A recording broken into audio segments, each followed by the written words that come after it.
Assalamualaikum warahmatullahi wabarakatuh. Waalaikumsalam warahmatullahi wabarakatuh. Selamat datang di podcast kami. Sebelumnya perkenalan dulu ya. Perkenalkan, Nama saya Adam.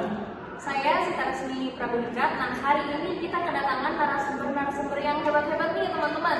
Coba kita perkenalan dulu ya dengan narasumbernya. Perkenalkan, saya Fadil Musyafa dari Prodi Pendidikan Matematika. Perkenalkan, nama saya Agung Sadewo dari Prodi Pendidikan Matematika.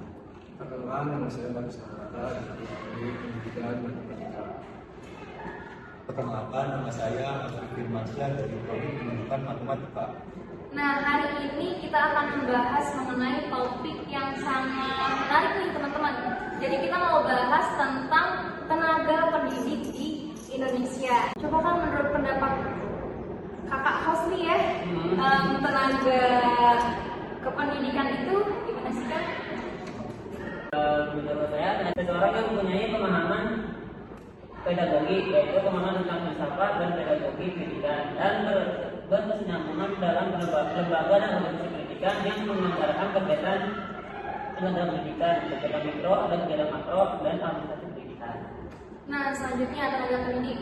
Nah, tenaga pendidik itu menurut Undang-Undang Nomor 20 Tahun 2003, Pasal 39 Ayat 2, pendidik merupakan tenaga profesional yang bertugas untuk merencanakan dan melaksanakan proses pembelajaran, menilai hasil pembelajaran, melakukan pembimbingan dan pelatihan, serta melakukan penelitian dan pengabdian kepada masyarakat, terutama bagi pendidik pada perguruan tinggi. Nah, jadi pendidik itu bukan hanya guru, baik itu ada dosen, lalu juga ada tutor les ya, itu juga masuk ke tenaga pendidik.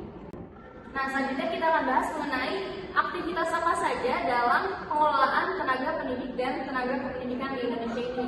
Nah, yang pertama tentunya ada perencanaan ya, lalu setelah itu ada seleksi, ada pengelolaan kinerja, lalu ada pemberian kompensasi dan pengembangan karir serta pemberhentian. Baik, kita mau nanya nih, jadi apa sih pendapat Akang mengenai apa saja langkah-langkah yang perlu diambil untuk memperkuat kebijakan pengelolaan tenaga pendidik dan tenaga kependidikan agar sejalan dengan upaya peningkatan kualitas pendidikan nasional? Ya, ini masuk Teteh selaku host. Pertama-tama terima kasih atas pertanyaannya ya. Menurut saya, Agung Sadewo, pengelolaan tenaga pendidik dan tenaga pendidikan adalah aspek kunci dalam peningkatan kualitas pendidikan nasional. Ada beberapa langkah strategis yang perlu diambil untuk memperkuat kebijakan di bidang ini. Yang pertama yaitu perencanaan kebutuhan tenaga pendidik dan kependidikan yang berbasis data. Maksudnya itu penting sekali bagi kita untuk memetakan kebutuhan berdasarkan wilayah, jenjang pendidikan, dan mata pelajaran. Dengan pemetaan yang akurat, kita dapat mengatasi ketimpangan distribusi guru, terutama di daerah terpencil. Yang kedua, yaitu langkahnya rekrutmen yang berbasis kompetensi. Maksudnya yaitu proses rekrutmen ini harus transparan dan mengutamakan kualitas melalui seleksi, melalui pelatihan dan lain-lain, yang dapat memastikan bahwa tenaga pendidik yang diterima memiliki kemampuan sesuai kebutuhan, termasuk penguasaan teknologi yang sangat penting pada zaman sekarang. Selanjutnya yaitu langkah ketiga, pengembangan profesionalisme guru dan tenaga pendidikan. Maksudnya itu dengan pelatihan yang berkelanjutan, jadi tenaga pendidik itu dapat menguasai kompetensinya masing-masing gitu. Misalkan ditugaskan untuk melakukan kayak misalkan ngajar melalui multimedia. Jadi dengan sesuai kompetensinya diajari, dilatih untuk melakukan membuat kayak video-video kayak pembelajaran itu sangat penting. Terus yang keempat itu penguatan sistem karir dan insentif. Ini tuh dari pemerintahnya dan juga dari pihak sekolahnya. Jadi harus kuat lah. Guru juga kalau misalkan gajinya kayak kurang, jadi kayak kurang semangat, kayak nggak dapat reward gitu. Oke, baik, cukup dari saya. Kalau mengenai beberapa langkah tersebut, mungkin dari anak-anak yang lain ingin menambahkan. Nah, kalau dari saya cukup setuju dengan apa yang tadi dikatakan oleh Kang Dewo. Untuk ini meningkatkan tenaga pendidikannya, kita harus kayak peningkatan kompetensi berkelanjutan seperti pelatihan dan program sertifikasinya. Dan saya cukup. Mungkin dari yang Farid boleh menambahkan. Dari saya paling saya setujunya dengan rekrutmen yang ketat dan selektif ya, di mana rekrutmen yang ketat dan selektif ini pendidikan itu merupakan upaya memastikan bahwa guru yang terpilih memiliki kompetensi, profesionalisme dan integritas yang tinggi. Terus ada ini distribusi guru yang merata, di mana distribusi guru yang merata itu adalah upaya untuk memastikan bahwa tenaga pendidik tersebar secara adil di seluruh wilayah, baik di perkotaan maupun di pedesaan. Oke, ini sekian dari saya. Ada dari akang-akang mulai. Boleh nanya nggak gimana sih cara distribusi yang merata gitu? Apakah ada tipsnya? Gimana? Misalkan akan jadi menteri gitu di pendidikan, gimana caranya? Mungkin kita pilih dari beberapa, misalkan ada yang lamar, terus ada yang ada mau kualitas, gitu. Kita kelompokkan itu, nanti kita sebar. Kalau saya ya, menurut saya pribadi, yang di atas itu kita sebar dari pedesaan dulu Pak, biar kita memajukan desa-desa itu.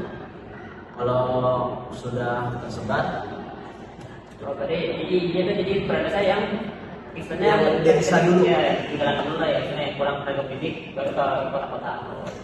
Tapi kalau dalam implementasi langsungnya gitu ya, yang sudah itu memang yang lebih ini tuh di perkotaannya ya, malah yang di pedesaan tuh Terasa seperti kurang dikucilkan. kurang kucikan dan juga kurang perhatian gitu ya. Makanya saya, kalau misalkan saya jadi menteri, saya ingin memajukan desa-desa itu sendiri.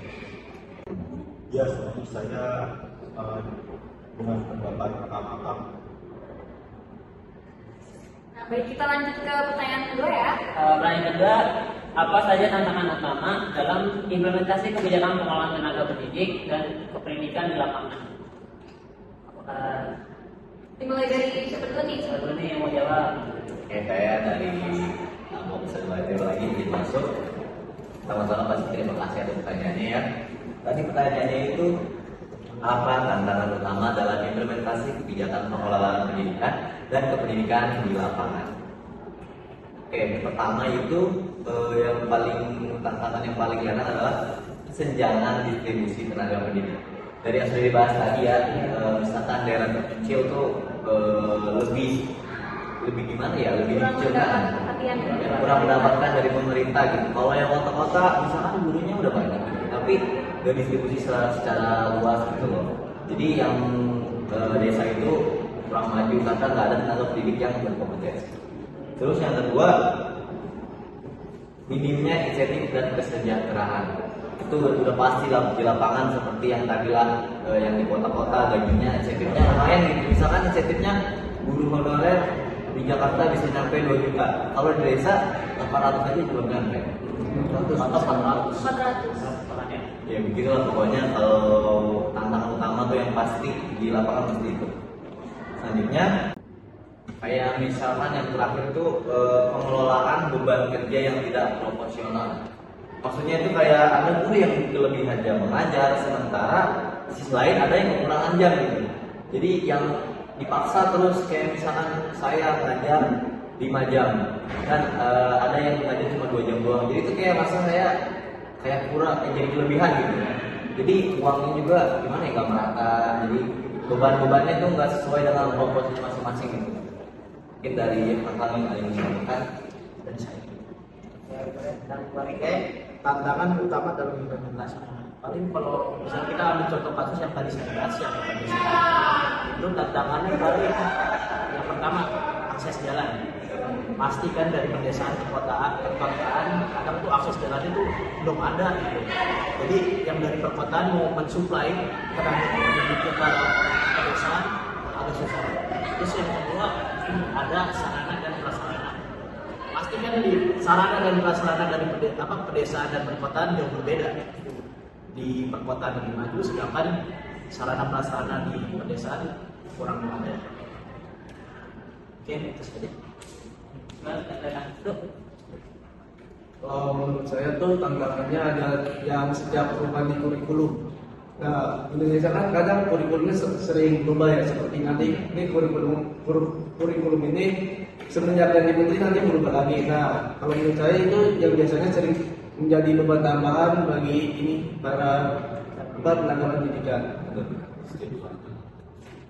Tapi memang kalau berbicara tentang kurikulum itu memang harus ini ya, memang harus ada perubahan. Kan itu kan namanya kita beradaptasi ya, beradaptasi dengan zaman. Memang harus ada perubahan. Tapi masalahnya itu. Tapi kalau kita belum adaptasi dengan kurikulum lama, tiba-tiba diganti kurikulum baru. Jadi jaraknya itu terlalu ini ya, jaraknya itu terlalu berdekatan gitu antara pergantian kurikulum sebelumnya dengan kurikulum yang baru. Kita belum selesai kurikulum sebelumnya, terus tiba-tiba udah ganti project, udah ganti kurikulum, sehingga mulai dari nol lagi. Ya kayak kasih plot aja gitu misalnya. Tapi masalahnya tuh di kayak perkembangan daerah tersebut, sumber daya manusia tersebut. Kalau misalkan di kota kurikulumnya udah bagus, ikutin zaman yang di kota, tapi yang di pedesaan nggak ikutin zaman yang di kota. Jadi itu menurut saya tuh masalahnya di situ. Jadi sumber dayanya tuh nggak merata. Jomplang banget. Iya, emang jadi PR banget sih. kurikulum ya. Baik, terima kasih kepada Akang yang sudah memberikan sedikit pemahaman dan juga sedikit sharing-sharing ya. Terima kasih kembali ya karena telah mengundang-undang Akang lagi ke sini. Terima kasih. Oke, kita tutup ya. Kita tutup ya. Terima kasih. Sampai jumpa di podcast selanjutnya. Dadah. Terima kasih.